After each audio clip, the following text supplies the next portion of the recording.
Graças, pais amados, mais um quadro mais um episódio neste quadro Café com Reflexão e dando continuidade do que eu venho falando esta semana, porque coisas ruins acontecem com pessoas boas, ou com gente boa, não é? Ainda eu quero trazer aqui uma frasezinha interessante para vocês que diz assim: um argumento para cada ferida, um tônico para cada batimento, um remédio para cada doença. Bem-aventurado é aquele que tem habilidade com a farmacologia celestial e sabe como se assegurar nas virtudes curativas das promessas de Deus. E a referência bíblica, não é? Cessou porventura a sua graça? Salmo 77, versículo 8. E falando nesta questão mesmo de sofrimento, porque coisas ruins acontecem com pessoas boas. Certa feita, eu treinava numa academia aqui próximo de casa, e quando cheguei nessa academia, é de suma importância isso, porque de alguma forma vai falar muito com vocês também. O dono da academia, a gente já tinha criado um vínculo de amizade bom, né? Até hoje, meu amigo e bons amigos foram surgindo ali dentro daquele ambiente de academia mesmo. E esse dono da academia, quando eu cheguei, aí ele me cumprimentou. E aí, pastor, você está bem? Estou bem. E você? Né? À medida que ele me cumprimentou, um rapaz que estava ali fazendo um exercício numa máquina chamada leg press, né? Para trabalhar as pernas, do nada ele me chamou, com os olhos bem esbugalhados mesmo, com a cara de mal, e falou assim: o seu nome é pastor ou o seu título é pastor? E aí eu falei para ele: bom, meu título é pastor, meu nome é João Marcos e eu sou pastor.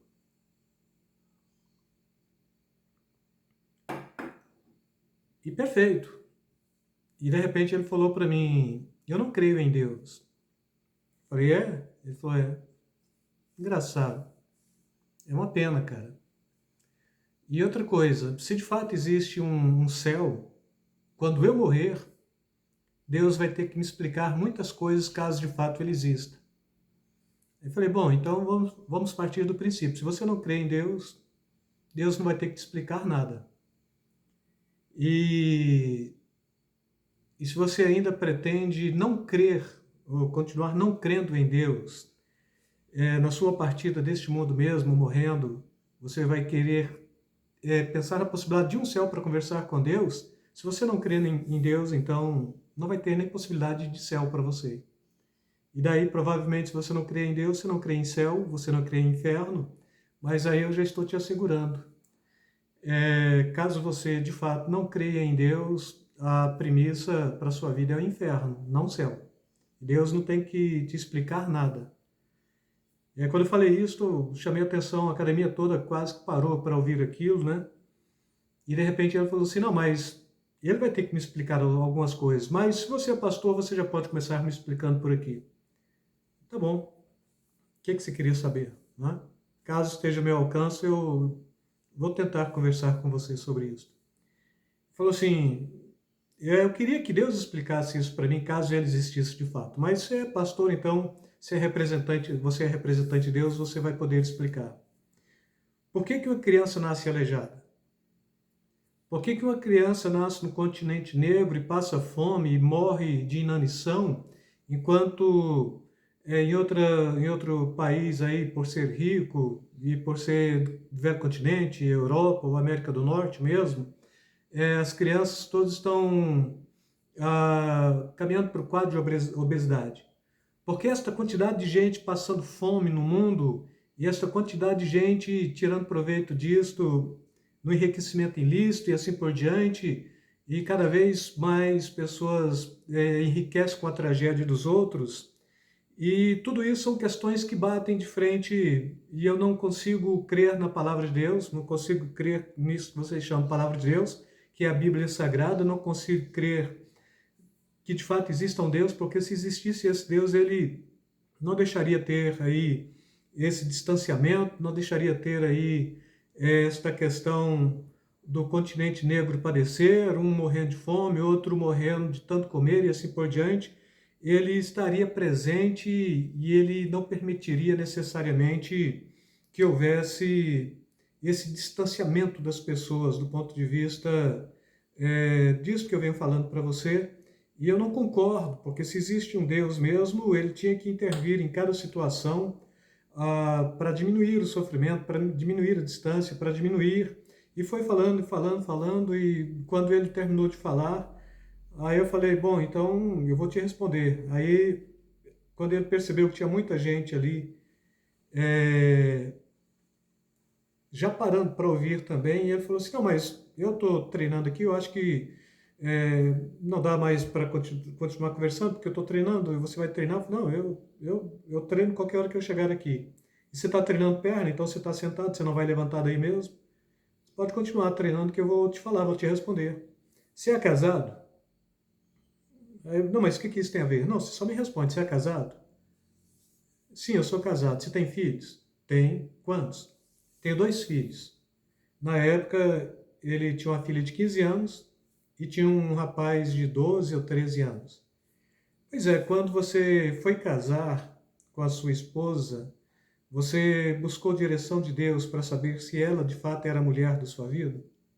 Ou você casou porque você olhou para ela, apaixonou mesmo, teve essa atração e sentiu que era aquilo que tinha que ser e casou? Não, casei porque eu gostei dela mesmo e decidi casar. Ah, tá. Então Deus não tem nada a ver com isso. Você tomou sua decisão, não é? Então acabou. Deus não entrou nessa história e nem precisa entrar. E assim, quando você foi ter a sua filha de 15 anos, que hoje tem 15 anos, e seu outro filho, você orou a Deus permitindo ter filhos? Não, lógico que não. Como eu te falei, eu não creio em Deus. Pois é, então por que que você está preocupado com esta questão? E caso seu filho nascesse deficiente, por exemplo, sua filha nascesse anacéfala, sem o cérebro, ou seu filho nascesse com deficiência física qualquer também, destas que você está falando aí, seria culpa sua ou de Deus? Não, de Deus. Por quê? Primeiro, você não pediu permissão a Deus para ter filhos. Você não pediu permissão a Deus para casar.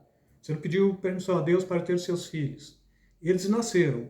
Na verdade, você não crê em Deus do ponto de vista de Deus Todo-Poderoso mesmo, porque o que você está trazendo como possibilidade aqui não é de um Deus, é de um secretário. E você tem de compreender que Deus é Deus, Ele não é secretário seu. Então você casou, você escolheu sua esposa, você decidiu casar, você marcou sua data de casamento, vocês decidiram ter filhos, vocês decidiram o padrão de moradia que vocês queriam ter, você está aqui treinando porque você fez a opção por vir treinar mesmo. Deus não entrou nessa história. Caso um filho seu nascesse deficiente, não seria culpa de Deus, sim sua. Você pelo menos fez teste pré-nupcial para saber se você e sua esposa tinha compatibilidade sanguínea ou incompatibilidade sanguínea? Não, não parei para fazer esse tipo de exame. Pois é, porque se vocês fossem incompatíveis consanguineamente, o filho de vocês nasceria deficiente. Isso seria culpa de Deus? E quem está criando esta estrutura todinha de crianças padecendo na África é Deus ou os próprios homens que, por circunstâncias tribais e de etnias mesmo na própria África, impedem que o alimento chegue até outra etnia? Quem foi que escravizou os negros? De fato, foram os europeus que foram lá, pegaram os negros, escravizaram e trouxeram para o Brasil, ou foram os europeus que foram lá e compraram os negros de uma etnia que foram escravizados por outros negros de outra etnia? E aí ele falou assim, o assunto tá bom. Eu falei, não, cara, agora você entrou num assunto que requer uma resposta, eu estou te dando a resposta. Não, mas meu negócio mesmo é filosofia. Eu falei, pode ficar à vontade com o seu pensamento. Mas, sobretudo, deixa eu te explicar uma coisa. Eu não estou vendo em você um ateu, estou vendo em você uma pessoa que está à pergunta dos porquês mesmo, e esta é uma das questões mesmo, porque coisa ruim acontece com gente boa, e estas pessoas que você está enumerando são supostamente, do seu ponto de vista, pessoas boas, não é? E você está mais dentro de um quadro do ceticismo do que do ateísmo mesmo. Eu até arrisco afirmar que você já esteve dentro de uma igreja e você se decepcionou com a estrutura da igreja e quis culpar Deus por isso, e Deus não tem culpa disso, mesmo porque quem está à frente da igreja teria que ser em nome de Deus, falar em nome de Deus, mas é um homem, e talvez esse homem tenha te decepcionado. Que tipo de ateu você é? Já que você é ateu, me explique. Você é dogmático? Você é meramente um cético? Ou você é um agnóstico? Aí ele não soube traduzir, eu falei, não, você não é ateu. E outra coisa, deixa eu te explicar uma coisa bem simples, porque à medida que você foi conversando comigo, deu para perceber mais ou menos quem você é. Você não crê em Deus. E eu vou te falar uma verdade bem clara também. Deus não crê em você, mas quando eu falei Deus não crê em você, necessariamente eu estava querendo propor não a minha pessoa na condição de Deus, mas minha pessoa na condição de pastor mesmo. Eu já conversei com você e descobri que você não é ateu, era isso que eu estava querendo propor para ele, e eu não creio em você, cara. Não é? E se você não tomar uma postura, se você não se redimir deste seu conceito medíocre, se você não compreender as coisas como de fato elas são, você não vai ter a oportunidade nunca de conversar com Deus, para Ele te explicar alguma coisa, porque para onde você já vai por uma sentença. E aí não tem nem argumento, não tem nem apelação não, cara. Então você tem que tomar uma outra postura, você tem que refazer o seu pensamento, o seu conceito, e assim por diante. Eu terminei de falar com ele, e aí já perdi ali uns 30 minutos do tempo que eu tinha, ele tentando fugir de mim. E quando ele conseguiu desvencilhar de mim mesmo, aí eu fui treinar e algumas pessoas vieram, inclusive o dono da academia, para falar, olha, gostei. Na realidade não foi isso só que eu falei, o tempo não permite, e não foi a profundidade do que eu falei também, porque o próprio YouTube não vai permitir o que eu falei mesmo. E falei para ele, se fosse você, procurava era tentar compreender a misericórdia de Deus na sua vida e procurasse, de fato, perceber Deus em todas as coisas e não tentar criar um ateísmo porque você está percebendo aí uma desigualdade social, não é? Aí passa um pouco de tempo, uns 20 dias por aí, talvez menos, umas 2 semanas. Aí a gente tinha um culto aqui na nossa igreja no período da tarde, chamado Tarde da Bênção. De repente chega ele com um carro trazendo um grupo de mulheres, e aí volta para trazer um outro grupo de mulheres, fez umas 2 ou 3 viagens, trouxe ali umas 15 irmãs mesmo, 14 por aí. E aí eu olhei para ele olhou para mim, né? E eu falei, como que você está, né? E aí nem quis entrar no assunto também, desse ponto de vista. Não, estou bem, estou bem. E só pelo simples fato de perceber ele trazendo as mulheres de outro local, de uma região distante, para vir participar do nosso culto, já me trouxe a consciência de que naquele contexto, esta falazinha bem simples que eu trouxe para ele explicou bem porque coisas ruins acontecem com gente boa. A culpa, ela nunca é de Deus, ela é sempre do homem, porque é o homem que faz uma declaração de inimizade contra Deus, é o homem que muda a glória de Deus, é o homem que tenta mudar também a natureza daquilo que Deus deu, não é?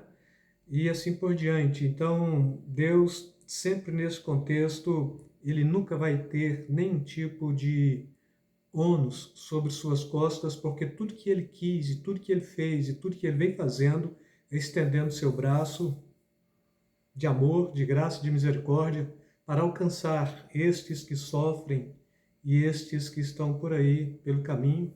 E a única coisa que eu quero trazer para vocês, fechando essa reflexão, é que você é o braço de Deus, você é os olhos de Deus, você é o ouvido de Deus, você é a mão de Deus, você é os pés de Deus na face da terra.